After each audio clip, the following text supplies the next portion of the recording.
안녕하세요. 남편과 갈라선 여성입니다. 제가 이렇게 사연을 쓰게 된 건 황금알을 낳는 거위에 배를 가른 한심한 제 남편 이야기를 들려드리기 위해서예요. 1살 연하의 남편과는 지인들과의 모임에서 우연히 알게 된 사이입니다. 처음엔 서로 이름 말고는 아는 게 없었는데 그럼에도 불구하고 남편이 먼저 적극적으로 저에게 관심을 보였어요. 저 역시 그런 남편이 싫지 않았기에 모임 이후로 저희는 두세 번 더 만남을 가졌고요. 사실 남편은 저를 만날 때마다 어디 갈지 무슨 대화를 나눌지 준비를 해왔는데 그 꼼꼼한 성격이 인상적이었답니다. 저 하나 어떻게 해보려는 게 아니라 정말 저와의 만남을 진지하게 생각하고 있다는 믿음을 갖게 해줬거든요. 어른스러운 사람이라고 생각했기에 남편이 저보다 1살 연하라는 사실을 알았을 땐 꽤나 놀랐네요. 이후로 저희는 6개월의 짧은 연애를 했고 결혼까지 약속했습니다. 아이가 생기거나 그래서 서둔 것은 아니었고요. 서로 많은 것을 알고 시작한 관계가 아니었기에 결혼 준비를 하는 과정에서 새롭게 알게 된 사실들이 많았어요. 그리고 솔직히 그중에는 이건 아닌데 싶어서 걱정스러운 부분도 꽤나 있었지요. 문제는 제 눈에 콩깍지가 씌어도 단단히 씌어있던지라 제대로 짚고 넘어가지 못했다는 거예요.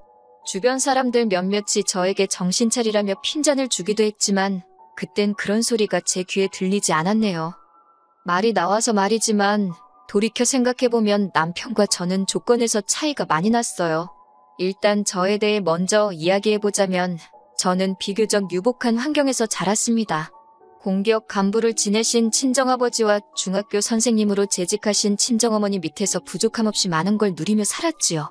두 분은 엄격하셨지만 동시에 학업적인 부분에 있어서는 제가 원하는 거라면 무엇이든 도전해볼 수 있게끔 지원을 아끼지 않는 분들이셨거든요.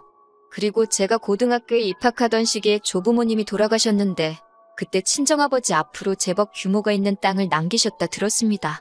그리고 정확히 7년 후에 그 땅이 개발이 되면서 크게 보상을 받으셨네요. 반면에 남편의 경우 아버님께서 여러 사업을 손대셨는데 이렇다 할 재미는 못 보셨답니다. 오히려 새로운 사업을 시작하실 때마다 사는 게 더 어려워졌던 모양이에요.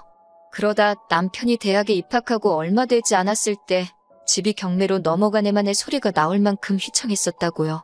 그래서 그때 아버님이 어머님과 위장이혼을 하셨고 파산하셨답니다. 그뿐만이 아니었습니다. 남편은 이남 일녀 중 막내로 위로 결혼한 신우와 아주버님이 있어요. 그리고 일단 신우 이야기를 해보자면 신우는 저희가 결혼하던 때 이미 이혼한 상황이었고 혼자 애들 둘을 키우고 있었지요. 이혼 사유는 저도 정확히는 모르지만 아이를 도맡은 걸로 봐서는 신우한테 귀책 사유가 있던 것 같지는 않대요. 다만 이혼 이후로 남자 쪽에서 양육비고 뭐고 돈 없다고 배째라는 식으로 나와서 경제적으로 곤란을 겪고 있더라고요. 그리고 아주버님은 아버님처럼 사업을 한답시고 이것저것 하다가 저희가 결혼하던 당시에는 대형마트에서 일을 하고 있었어요. 형님은 무슨 이유 때문인진 몰라도 집에 있었고 그래서 아주버님 외벌이로 중학생 둘을 키우는 상황이 돼요. 하지만 그래도 저는 괜찮았어요. 남편이 저에게 말하기를 시부모님이 어떻게 사시건 아주버님이나 신우가 어떻게 살건 각각 독립된 가정이라면서 걱정할 필요가 없다고 했거든요. 서로가 서로에게 부담 주지 않는다면서요. 그리고 실제로 어머님 아버님께 인사를 드리러 갔을 때도 어머님이 먼저 하시는 말씀이 너희 둘만 잘 살면 된다 하셨으니 제가 순진하게 그 말을 믿었네요.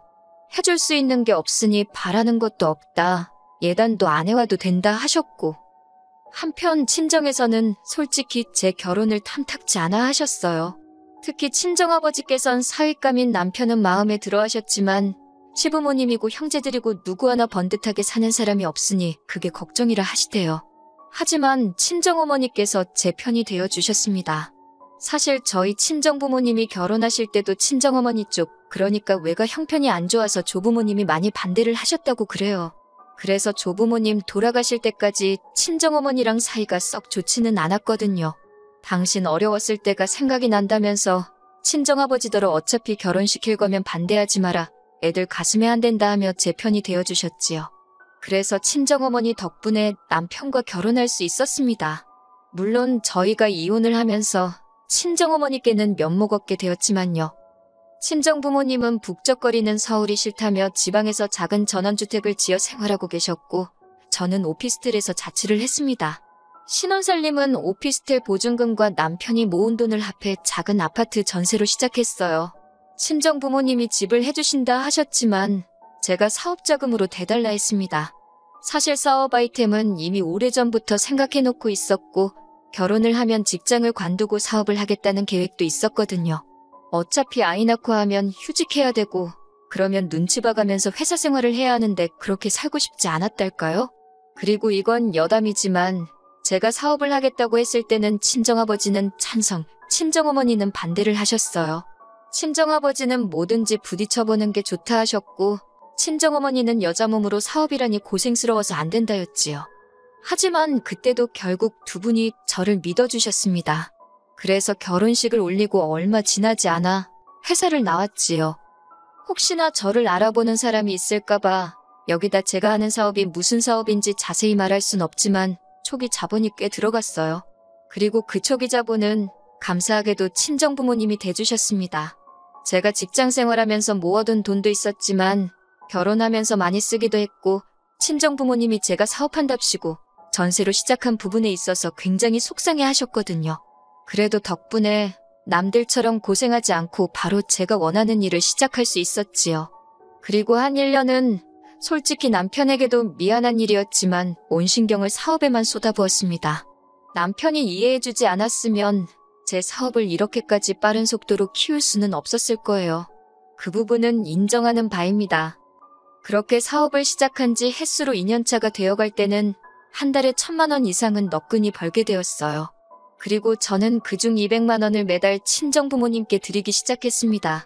용돈도 생활비도 아닌 딸이기 전에 저라는 사람을 믿고 투자해 주신 데 대한 일종의 배당금의 개념이었지요. 친정부모님께서는 안 받는다, 못 받는다 처음부터 한사코 거절하셨습니다만 그래도 계속 보내드렸어요. 그러자 제 고집은 못 이기겠다며 친정아버지께서 그래 기쁜 마음으로 받겠다 하시대요.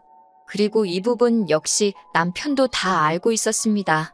말이 나와서 말이지만 남편에게 금전적인 부분에 있어서는 작은 비밀도 만들지 않으려고 했어요. 왜냐하면 남편은 극구 아니라고 하지만 제 사업이 잘 될수록 남편이 기죽어하는 게 눈에 보였거든요. 그래서 오히려 더 솔직하게 터놓고 이야기를 했던 것 같습니다. 별것도 아닌데 숨기다가 괜히 나중에 자기를 무시했네 어쩌네 그런 식으로 나오진 않을까. 왜 찌질한 남자들은 와이프가 자기보다 잘 나가면 배 아파서 심술을 부린다잖아요.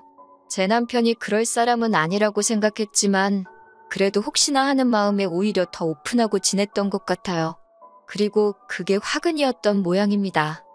언젠가 하루는 남편이 저에게 넌지시 제 사업장에서 신호를 쓸 수 있겠냐고 묻더라고요. 그런데 제 사업은 컴퓨터로 하는 일이 많아서 사실 아주 경력이 없는 직원은 적응하기가 쉽지 않은 구조거든요.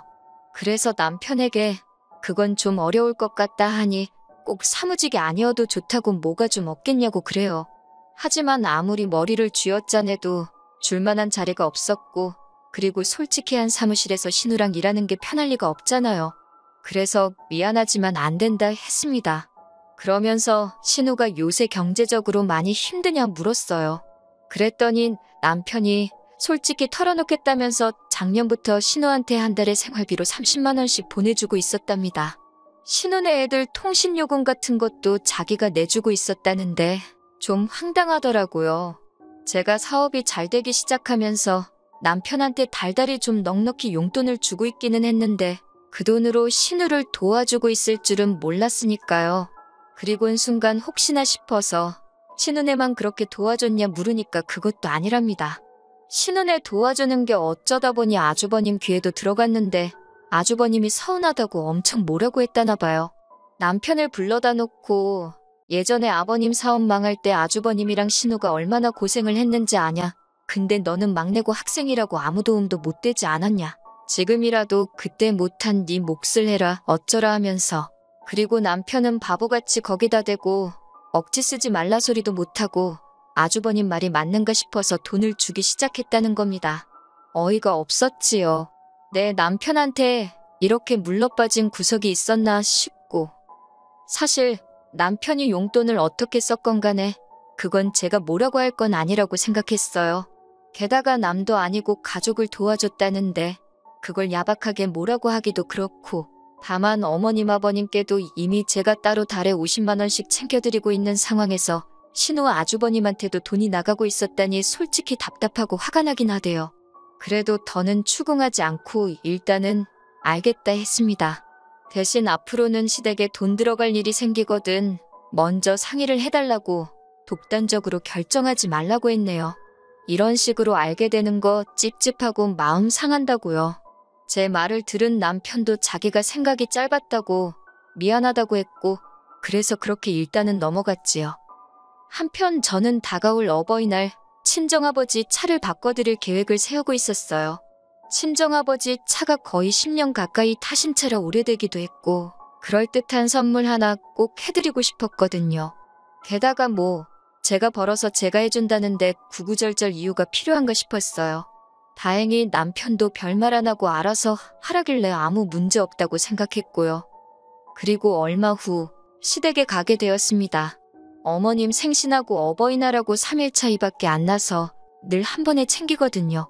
시댁은 저희 집에서 차로 1시간 정도 걸리는 거리에 있고, 온 가족이 다 모여야 하다 보니 주말밖에 여의치가 않아서 주말 저녁 시댁에서 모이기로 이야기가 되었지요. 그렇게 약속 당일 시댁에 도착하니 아주버님 식구들과 신우 그리고 시조카들까지 전부 다 와 있더라고요. 그리고 좀 황당했던 게 집에서 먹자고 얘기가 되어서 제가 갈비랑 잡채를 해갔거든요. 그런데 정작 신우나 형님은 빈손으로 왔더군요. 그래놓고 한다는 소리가 시조카들이 그렇게 고기를 먹고 싶어 한다면 나가서 먹자는 겁니다. 그러면 처음부터 저한테 얘기라도 해주면 제가 갈비랑 잡채하느라 시간 낭비할 일은 없었을 거 아니에요? 그렇다고 기왕 해간 걸 다시 챙겨오기도 뭐해서 그럼 이건 어머님 아버님 두고 드시라 하니, 그걸 또 어머님은 신우와 형님더러 챙겨가라 싸주고 계시는데 솔직히 거기서부터 저도 마음이 좀 상했지요. 한편 그렇게 저희는 시댁에서 멀지 않은 고깃집으로 향했습니다. 시작부터 돼지갈비 15인분을 시켰고 소주도 몇 병 시키더라고요. 그리고 얼마 안 가 다들 술에 조금씩 취하면서 일이 벌어졌어요. 아버님이 먼저 저희 친정부모님 차 바꿔드리는 이야기를 꺼내셨거든요. 사돈은 자식 잘 둬서 매달 용돈 받고 차도 바꿔주고 팔자가 늘어졌다나요. 솔직히 말씀하시는 어감이 썩 좋진 않았지만 아무래도 술도 드시고 하셨으니 그러신가 보다 하고 넘겼습니다. 그런데 어머님도 질세라 한마디 하시더라고요. 그래도 시부모도 부모라는데 좀 서운하다 하시면서 똑같이는 안 해줘도 어느 정도 흉내는 내줘야 하는 거 아니냐면서 우리는 오토바이라도 하나 사주려나 그러시는데 말에 뼈가 있는 느낌이랄까요? 그러자 신우가 비아냥거리는 목소리로 사줄 사람이었으면 진작에 자전거라도 사줬지 그러는데 이게 무슨 상황이지 싶대요. 황당해하는 저를 보면서 신우가 한다는 말이 시부모는 똥차도 한 대 없는데 친정부모님 차 바꿔드릴 생각할 때 그 생각은 안 났냐입니다. 정말이지 당장이라도 너나 잘하라고 한마디 쏘아붙이고 싶었네요. 하지만 시조카들도 있는 자리에서 괜히 돈 가지고 어른들끼리 이러쿵저러쿵 말하는 모습을 보이기가 그래서 일단은 그냥 무시했어요. 외식비로 거진 50만 원, 그나마도 돼지갈비라서 그 정도 나온 거라며 봐줬다는 식으로 아주버님이 이죽거리는데 너무 짜증나대요. 50만 원도 적은 돈이 아니잖아요. 생각하면 생각할수록 돈은 돈대로 쓰고 욕은 욕대로 먹은 기분이라 이래저래 너무 기분이 나쁘더군요. 그래도 다들 술이 한 잔 들어가서 그런 걸 거라고 애써 그렇게 생각하며 마음을 달랬네요. 한편 신우가 했던 말을 곰곰이 생각해봤어요. 생각해보니까 시부모님도 차가 없으니 어지간히 불편하긴 하시겠다 싶더라고요. 제가 너무 무심했나 싶기도 했고요. 남편도 해드리고 싶은 마음은 굴뚝 같았겠지만 자기도 절 볼 낯이 없으니 말을 못 꺼냈나 싶기도 했고, 그래서 제가 먼저 신우와 아주버님한테 만나자 했습니다. 말 나온 김에 시부모님 차 한 대 뽑아드리자고요. 저는 3천만 원대의 국산차를 생각하고 있었고, 아무래도 제가 먼저 말을 꺼냈으니 제가 반을 대겠다 대신 나머지 반은 아주버님과 신우 두 분이 해결하시라 했어요. 그러면 솔직히 한 사람당 1,000만 원도 안 들어가는 거였거든요. 그런데 이번엔 아주버님이 먼저 아주 손사래를 치는 겁니다. 그럴 여유가 없다고요. 신우도 하는 말이 그런 목돈이 어디 있겠냐면서 자기는 못한대요. 그래서 그러면 뭐 어쩌겠냐. 다음에 기회가 될 때 해드리자 했습니다. 그런데 신우가 그래도 말을 꺼냈는데 안 해드리는 게 어딨냐면서 일단 저더러 사드리랍니다. 그리고 자기가 나중에 여유 생기면 조금씩 갚아주겠다나요? 신우 뭘 보고 그 말을 믿어요? 제가 그렇게는 못한다고 했지요. 그랬더니 아주버님까지 가세를 해서는 윗사람들 불러놓고 장난치는 것도 아니고 자기들이 돈을 떼먹기를 하겠냐 어쩌겠냐며 일단 그냥 한 대 뽑아드리라고 거의 강요를 하대요.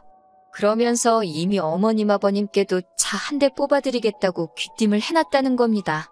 능력도 안 되면서 어쩌면 사람들이 이렇게 경솔할 수 있는지 어이가 없더라고요. 저는 너무 화가 나서 그러면 두 분이 빚을 지든 대출을 받든 해서 뽑아드리라고 나는 못한다 했어요. 그리고 친정하고 비교하지 마시라고. 친정부모님은 내 사업 이렇게 되게끔 미천을 대주신 분들이지만 어머님 아버님은 잘해봐라. 그 한마디 해주신 게 전부라고요. 그런데 어떻게 똑같이 잘해드리냐고 딱 잘라 말했지요. 솔직히 여기서 끝났으면 제가 이혼까지는 생각도 안 했을 겁니다. 그냥 아주버님하고 신우가 정신머리가 없구나, 염치가 없구나 그렇게 욕이나 몇 번 하고 말았을 거예요. 그런데 그날 저녁 낮에 있었던 일을 남편에게 이야기하니 남편이 뜻밖의 반응을 보였지요. 그게 결정타였고요. 남편이 저를 물끄러미 보더니 무조건 안 된다고 하기 전에 자기랑 상의를 했어야 하는 거 아니냐고 그래요. 상의할 게 뭐가 있냐. 차값이 반을 내가 낸다는데도 나머지 반을 못 내겠다는데 돈이 없으면 차를 못 사는 거지. 거기에 상의하고 말고 할 게 뭐가 있냐고 남편에게 따져 물었습니다. 그랬더니 남편이 한다는 소리가 자기가 저보다 못 벌어서 말은 안 했지만 매달 친정에는 200씩 드리면서 시부모님한테는 50밖에 안 드리지 않았냐. 저더러 그게 다 마음이 없어서 그런 거라면서 저더러 무조건 너무 한다는 겁니다. 듣고 있는데 어이가 없어서 제가 말이 시부모님한테만 50이지 아주버님이고 신우고 거기에 당신이 갖다주는 돈은 계산 안 하냐고 소리를 지르니 그건 자기 용돈인데 왜 간섭하냐고 화를 내대요. 그 용돈도 내 주머니에서 나왔지 않냐니까. 아무튼 저더러 시댁을 너무 무시한답니다. 한마디로 논리도 없고 이유도 없고 그냥 심통 부리고 우기기만 하더라고요. 결혼 전 대화가 잘 통하고 내 말에 귀 기울여주던 남자는 어디로 가고 이렇게 찌질하고 못난 사람만 내 옆에 있나 그 생각에 갑자기 너무 서글퍼지더라니까요. 그래서 제가 남편에게 일단 그만 이야기하자 했습니다. 당신도 나도 감정이 너무 격해진 것 같으니까 그만하자고요. 그런데도 남편이 저를 안 놔주는 겁니다. 당장 시부모님한테도 차를 사준다고 이 자리에서 약속을 하라면서요. 그렇게 한 30분 가까이 실랑이를 하다가 지친 제가 그만하자 했습니다. 이런 남잔 줄도 몰랐고 지금 너무 지치고 당신 너무 못나 보인다고. 솔직히 이때도 남편이 저에게 정신 차리고 사과라도 한마디 했으면 제가 마음을 풀었을지도 몰라요. 그런데 남편이 먼저 돈 가지고 유세 부리는 적 같은 여자, 자기도 싫답니다. 그러면서 자기가 위자료로 차 한 대 값은 꼭 받아낼 거라는데 어이가 없어서 웃음이 다 나더라고요. 혼인신고도 안 되어 있는데 무슨 위자료냐고 물으니 그래도 사실혼 관계가 어쩌고 그래서 당신이 이 가정을 위해 기여한 게 있긴 하냐고 당신 몇 푼이나 버냐고 생각해보면 이때는 저도 지칠 대로 지쳐서 에라 모르겠단 심정으로 남편이 상처를 받든 말든 신경 안 쓰고 막말을 퍼부었네요. 그랬더니 남편이 절 가만두지 않겠답니다. 그러면서 제 머리채를 잡으려고 하는데 놀라서 신발장 위에 차키만 들고 냅다 도망쳐 나왔지요. 그 길로 차를 끌고 친정으로 향했습니다. 차로 2시간 거리도 넘었는데 가는 내내 핸드폰이 없으니 전화도 못하고 꼭 뒤에서 남편이 쫓아오는 것 같고 온몸이 두려움으로 부들거렸고 식은땀이 절로 나대요. 그리고 겨우 간신히 친정에 도착했어요. 제 모습을 본 친정아버지가 이게 무슨 일이냐 물었고 어떻게 설명했는지도 모르겠는데 아무튼 친정아버지께서 아는 경찰한테 연락을 하셨고 그 경찰을 대동하여 다시 서울 제 집으로 올라갔습니다. 그렇게 현관문을 여니 집안은 온통 아수라장이 따로 없었어요. 남편이 지 승질에 못 이겼는지 TV고 뭐고 다 때려부셔놨더라고요. 소름이 쫙 끼쳤습니다. 이런 남잔 줄 모르고 3년 가까운 시간을 살을 부대끼며 살았다는 게, 남편은 저희 친정아버지와 함께 간 경찰을 보더니 자기가 넘어져서 이렇게 된 거라며 말도 안 되는 변명을 하대요. 하지만 그런 변명이 통할 리 없었지요. 아버지 지인인 경찰의 도움으로 남편이 일단 경찰서로 가게 되었고, 저는 그 틈에 제 짐을 다 챙겨서 친정아버지와 친정으로 내려갔습니다. 그리고 이후의 일은 변호사를 선임했지요. 기물파손과 협박 그 외에도 여러 가지 죄명으로 남편을 고소했거든요. 그제서야 남편은 자기가 잠깐 정신이 나갔었나 보다며 그동안 우리 같이 산 시간을 생각해서라도 이번 한 번만 용서해달라고 빌더군요. 합의만 해주면 제 근처에 얼씬도 하지 않겠다면서 말이에요. 남편뿐만 아니라 시부모님은 물론이고 신우랑 아주버님 내외까지 다들 돌아가면서 전화를 해댔고 문자를 보내는데 확인 안 하고 무시하는 것도 환장할 노릇이대요. 그래서 결국 핸드폰 번호는 바꿨고 남편에게는 합의도 선처도 없다 했습니다. 법대로 하자고요. 솔직히 상황이 이 지경이 되니 마음이 후련하기만 한 것은 아닙니다. 합의 안 해줘가지고 괜히 해코지를 당하진 않을지 그것도 그것대로 무서워요. 하지만 매번 남편에게 맞춰주고 배려해줬더니 사람이 가만히 있으면 가만히로 본다더니 딱 그 모양이잖아요? 더는 남편 뜻대로 단 한 개도 안 해줄 생각입니다.